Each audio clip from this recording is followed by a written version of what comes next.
সামর্থ্য হওয়ার পরে যদি কেউ কোরবানি না করেন, কোরবানির নেসাবের ক্ষেত্রে যাকাতের মতো কি পূর্ণ 1 বছর থাকতে হবে? নাবালেগের পক্ষ থেকে কোরবানি দেওয়া যাবে কিনা?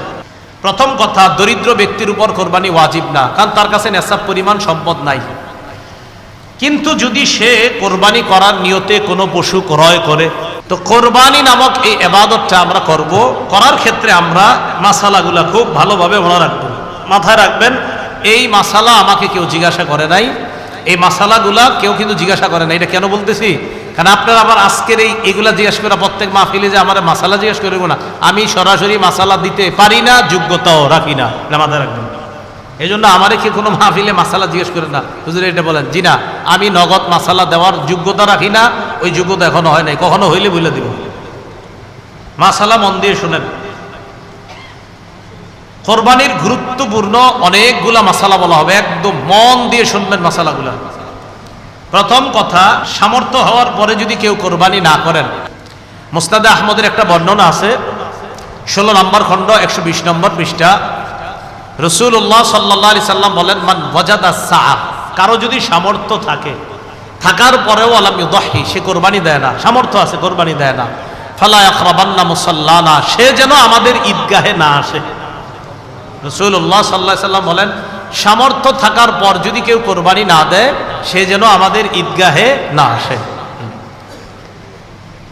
এখন কোরবানি কার উপর ওয়াজিব? খুব মন দিয়ে শুনবো আমরা। প্রাপ্তবয়স্ক সুস্থ মস্তিষ্ক সম্পন্ন ব্যক্তি, প্রাপ্তবয়স্ক সুস্থ মস্তিষ্ক সম্পন্ন ব্যক্তি, সে যদি নেসাব পরিমাণ মালের মালিক হয়, তার উপর কোরবানি দেওয়া ওয়াজিব। আবার বলছি, সুস্থ মস্তিষ্ক সম্পন্ন, নেসাব পরিমাণ মালের মালিক যদি 10, 11, 12 তারিখ এই 3 দিনের কোনো একদিন হয়, 10, 11, 12, আবার বলছি 10ই জিলহজ, 11ই জিলহজ, 12ই জিলহজ সূর্যাস্তের আগে, 12ই জিলহজ সূর্যাস্তের আগে যদি কেউ যাকাত দিতে হয়, যেই নেসাব হইলে ওই নেসাবের মালিক যদি কেউ এই 3 দিন হয়, যাকাত দেয় কয় বছর পুরো হইলে? 1 বছর। এটা 1 বছর না, মাত্র কয় দিন? 3 দিন। হ্যাঁ, 3 দিন, 10, 11, 12 জিলহজ, এই 3 দিন যদি সুস্থ মস্তিষ্ক সম্পন্ন বালেগা নারী পুরুষ, তাদের কাছে যদি নেসাব পরিমাণ সম্পদ থাকে, তাদের উপর কোরবানি দেওয়া ওয়াজিব। মনে থাকবে তো? আল্লাহ আমল করার তৌফিক দান করেন। এক্ষেত্রে একটা কথা মনে রাখবো, কোরবানির ক্ষেত্রে প্রয়োজনের অতিরিক্ত সম্পদের মধ্যে জমিনও গণ্য করবেন। যেই জমিনের ফসলটা আপনার প্রয়োজনের অতিরিক্ত, মানে এটা আপনার প্রয়োজন না, এটা আপনার না হইলেও চলে, এই জমিনের ফসল না হইলেও চলবে, এটাও কোরবানির নেসাবে ধরবেন। কি বললাম? জমিনের ক্ষেত্রে প্রয়োজনের অতিরিক্ত যে জমিনগুলো আছে, কোরবানি, শুধু কোরবানির নেসাবের ক্ষেত্রে এটাকে আমরা গণ্য করব। আল্লাহ বুঝার তৌফিক দান করেন। অনেকেই আছে কিন্তু আপনার নেসাবের মাল আছে, হয় এই 3 দিনে হয়ে যায় অনেকের, মাশাআল্লাহ। তো যাই হোক, আপনারা তো জানেন কাদের হবে কাদের হবে না, এই জন্য চেষ্টা করা, অন্তত একটা খাসি বকরি দিয়ে দিলেই তো হয়। এরপরের মাসালাটা আমরা মন দিয়ে শুনবো। নেসাব স্বর্ণের ক্ষেত্রে 52.5 তোলা স্বর্ণ, স্বর্ণের ক্ষেত্রে 7.5 ভরি স্বর্ণ, রূপার ক্ষেত্রে 52.5 তোলা রূপা, 7.5 ভরি স্বর্ণ অথবা 52.5 ভরি রূপা, 7.5 ভরি স্বর্ণ, আর রূপার ক্ষেত্রে 52.5 ভরি বা তোলা, যেটা বলেন, ভরি বললেও হবে, রূপা। এখন কথা হলো, কারো কাছে কিছু স্বর্ণ আছে, কিছু রূপা আছে, কি আছে বলেন তো? কিছু স্বর্ণ, কিছু রূপা, কিছু টাকা পয়সা আছে, এই সবগুলা মিলাইলে যদি 52.5 তোলা রূপার সমপরিমাণ হয়, কারো কাছে কিছু টাকা আছে, কিছু স্বর্ণ আছে, কিছু রূপা আছে, সবগুলা মিলাইলে তার কাছে 52.5 তোলা রূপার সমপরিমাণ অর্থ আছে, তার উপরও কোরবানি ওয়াজিব। বুঝছেন? কারো কাছে কিছু স্বর্ণ, কিছু রূপা, কিছু টাকা পয়সা, এই সবগুলা মিলাইলে যদি 52.5 তোলা রূপার সমপরিমাণ টাকা হয়, এক্ষেত্রে স্বর্ণ বলবো না, 52.5 তোলা রূপার সমপরিমাণ যদি অর্থ হয়, তার উপরও কোরবানি ওয়াজিব। আল্লাহ আমল করার তৌফিক দান করেন। মাসালা, কোরবানির নেসাবের ক্ষেত্রে যাকাতের মতো কি পূর্ণ 1 বছর থাকতে হবে? না, পূর্ণ 1 বছর থাকতে হবে না। কোরবানির নেসাব শুধুমাত্র আপনার 10, 11, 12 এই 3 দিন জিলহজের। আর জিলহজের 12 তারিখ কি পর্যন্ত জানি?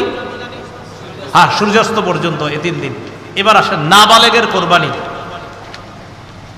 নাবালেগের পক্ষ থেকে কোরবানি দেওয়া যাবে কিনা?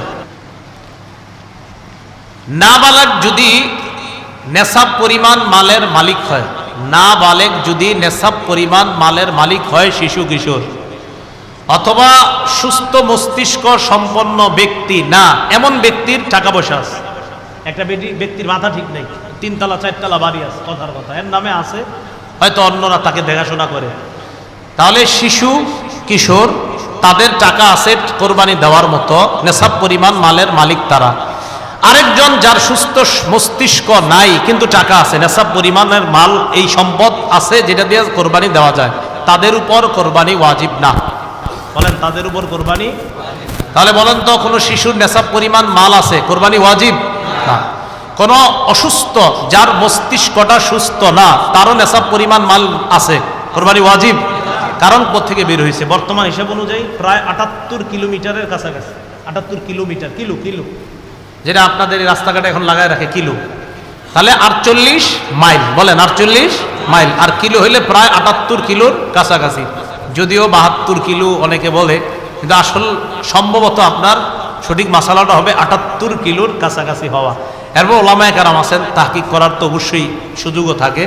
তো যাই হোক 48 মাইল তো মনে থাকবে, 48 মাইল এটা ঠিক আছে।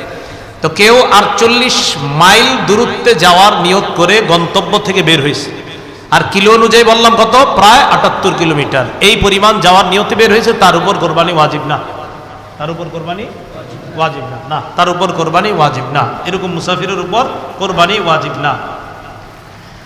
নাবালেগের পক্ষ থেকে যদি বাপ কোরবানি দিয়ে দেয়, কোনো বাবা টাকা সে তার নাবালেগ সন্তানের পক্ষ থেকে যদি কোরবানি দেয়, হয়ে যাবে, সওয়াব হবে, আদায় হবে। কোনো বাবা তার নাবালেগ সন্তানের পক্ষ থেকে কোরবানি দিলে কোরবানি হয়ে যাবে। বলেন এটা মুস্তাহাব, বলেন হুকুমটা কি? এই আমলটা যে করবে বাবা শিশুর পক্ষ থেকে, এটার নাম ওয়াজিব হবে না মুস্তাহাব? হ্যাঁ মুস্তাহাব। কোনো নাবালেগের পক্ষ থেকে তার বাবা যদি কোরবানি দিয়ে দেয়, বলেন তো আপনারা এটার হুকুমটা কি হবে? মুস্তাহাব। মাশাআল্লাহ। দরিদ্র ব্যক্তির কোরবানির হুকুম, এটা একটু মন দিয়ে শুনেন। দরিদ্র ব্যক্তির কোরবানির হুকুমটা খুব মন দিয়ে শুনেন। প্রথম কথা, দরিদ্র ব্যক্তির উপর কোরবানি ওয়াজিব না, কারণ তার কাছে নেশাব পরিমাণ সম্পদ নাই। কিন্তু যদি সে কোরবানি করার নিয়তে কোনো পশু ক্রয় করে, আপনি কে কইছে কিনতে, কিন্তু আপনি কিনছেন, দরিদ্র ব্যক্তি, তার উপর কোরবানি ওয়াজিব না, কিন্তু উনি কোরবানির নিয়তে একটা পশু কিনছে, তাহলে কোরবানি ওয়াজিব হয়ে যাবে এটা দেওয়া।